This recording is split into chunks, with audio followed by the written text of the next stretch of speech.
to sit a while and decide what we both decide, agree on what magic is. Response to Secondly, sometimes 25 questions in for mood, atheist challenge. my spirits Question number 1. tell How do I'm you going to think move life in. began? Does empirical science prove your answer? Well, through abiogenesis, which is really too long to go into here, I'll provide a few links for its explanation. And yes, in fact, empirical science is what gave me atheism. Number 2.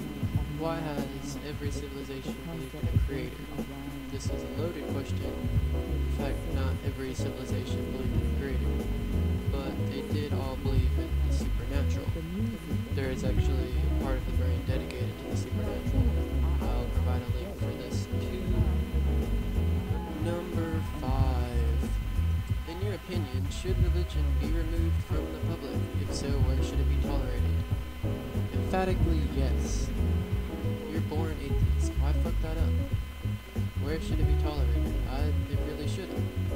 I wouldn't say abolish non-religious ideas of God, but arbitrary systems of superstition, prejudice, yeah. Let's go ahead and do away with that. How did the universe begin? Can nothing create everything? What was the cause? I'll answer this in the order of being asked. Big Bang, yes. Farina. Maybe it was created as a cyclic universe, maybe it was the result of two bubble universes bouncing into one another, maybe it was intelligent design. Fuck if anyone knows. How can evolution explain features of irreducible complexity apart from intelligent intervention? I'm tired of this argument. Fucking tired of people being idiots. Do you know irreducible complexity was actually predicted by an evolutionist, Dr. J. Muller, I think, 1918, 30 or 40 years before Michael Behe was even born? This short answer. Imagine a mousetrap, which you should know is irreducibly complex. If it doesn't have every last part, it can't work. The fallacy in the argument of irreducible complexity is you assume that evolution is one step at a time, whereas you can only get the board and then the spring and then the metal piece to the mousetrap, when in fact you can get multiple steps at once. Even though these would have all been part of different systems, and they combine by having a new function. I'll give you a video describing this. After saying this, if you continue to make this argument, you're knowingly being dishonest. Don't do it. Number 9. How can natural selection produce something that is a prerequisite for natural selection to operate? It can't. Are you really this ignorant? Who made the claim that natural selection created life to begin with? At least I assume you're asking me, how did natural selection create life if you need life to have natural selection? It didn't. I've already mentioned the theory of abiogenesis. This is how life was created, not natural selection. Completely different theory from evolution. The only thing they have in common is that it challenges the Christian Orthodox worldview. Once life was created, natural selection occurred. Number 10. Morality seems to change with the times in the atheist community. Why are morals so subjective within the atheist community? Because morals are subjective. I could ask you the same question about theists. Look at the Old Testament, for Christians anyway. Exodus 21:20 and 21, verses 20 and 21. Clearly says it's okay to beat your slaves as long as you don't kill them. That presupposes that it's okay to own slaves, and there are a couple other places where it does outright say it's okay to have slaves. Obviously no one in the Christian community today, and the theist community as a whole, still doesn't think this. No one. Do you think it's okay to own slaves? If not, then why are your morals subjective? Even when they're derived from an arbitrary source. Number 11. What is the motive of freeing others from the belief in God if they are happy and content with their belief and don't hurt others? How can you tell who is not content and happy? And why the main focus on Christianity? Okay, First, I want to address this annoying persecution complex of Christians. You're nothing special. You live in America. Most theists in America are Christians. If you lived in an Islamic country, most atheists you know would be targeting Muslims. Why do I care about others' belief if they're happy? Well, I could point out that churches don't pay taxes, which means it's more money for everyone else to be paying.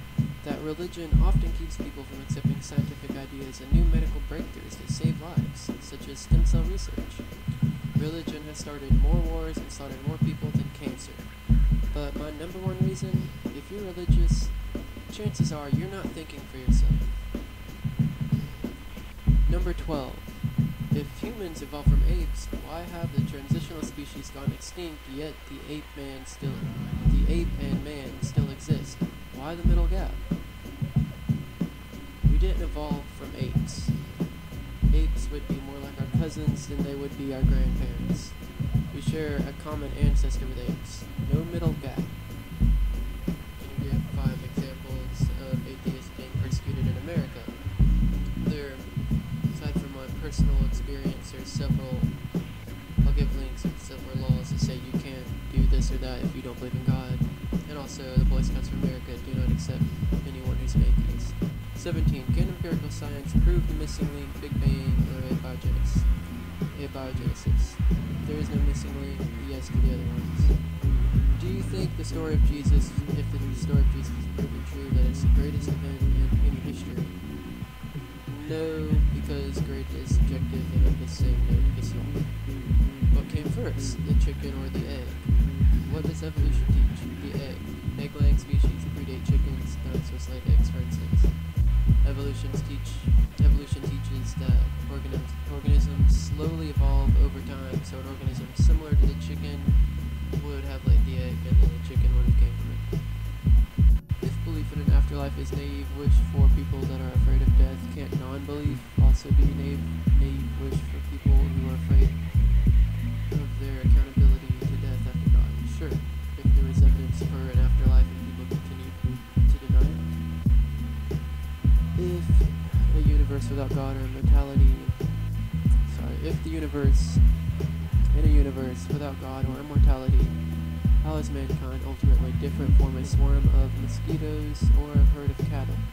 Are humans of more intrinsic value? We differ in various biological and anatomical ways. We're self-aware, we have some sort of knowledge of the universe aside from our sensory experience. Are humans of more value? There is no value, so no. 23. Do humans possess the ability to feel love, affection, and empathy? If so, can it be explained without the use of the metaphysical? Yes and yes. This can be easily explained by neurobiology. I'll give you a link, but a better question is, how can you explain anything using the metaphysical? The metaphysical basically explains anything by saying it's not rational, so don't bother trying to explain it. 25. What evidence would you need to prove that God existed, and by what standard of evidence? Do you follow the same standards in all of your current beliefs? Can't exactly answer your first question, because that depends on your definition of God. There is no ontology for the word God to date. What evidence is there for the existence of X? I don't know until you have a set definition of X. Yes, I do define things before I believe in them. That's how I can be said to believe in them. Alright, thank you for your time.